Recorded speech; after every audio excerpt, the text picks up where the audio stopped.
Jung spent considerable time studying the mana personality precisely because he saw how dangerous it could be. He experienced his own encounter with archetypal inflation during his break with Freud, and his subsequent descent into the unconscious. But Jung had the psychological sophistication and eventually the ego strength to recognize the inflation and withdraw from identification with it. He wrote extensively about the dangers of becoming possessed by archetypal energies, of confusing connection with higher powers with actually being a higher power. Gabriel has no such capacity for recognition. He has no ego to maintain human perspective, no shadow to acknowledge his grandiosity and darkness, no persona to function in normal reality, no connection to genuine self that would humble him before the actual numinous. He just has the mana personality, that archetypal inflation that makes him feel chosen, special, possessed of magical power and authority. And that inflation is now feeding on itself, drawing others into its field, creating a collective delusion where Gabriel's pathology is mistaken for enlightenment.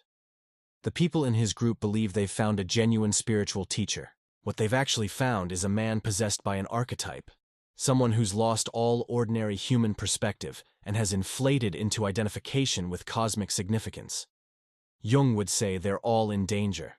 Gabriel is in danger of complete loss of reality testing, of crossing into delusion so complete that recovery becomes nearly impossible. His followers are in danger of exploitation, of being used to feed Gabriel's inflation, of wasting years following someone who cannot lead because he has no grounding in reality. The tragedy of the mana personality is that the possessed person genuinely experiences themselves as enlightened, as possessing special power and knowledge. Gabriel isn't consciously deceiving anyone. He really believes he's been chosen for a cosmic mission. He really experiences mystical insights and numinous energies, but without the psychological structures to integrate these experiences with humility and groundedness, they've become pure inflation. He's not a prophet. He's not a teacher. He's not enlightened.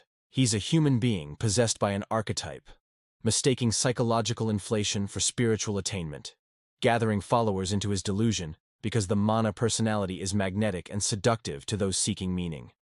Jung's warning echoes across decades. The encounter with the numinous, with archetypal energies, with what feels like cosmic power, must be held with humility.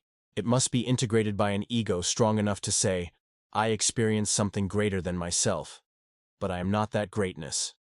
Without that integration, without those balancing structures, the mana personality consumes everything, transforming a human being into an inflated archetype that believes its own mythology.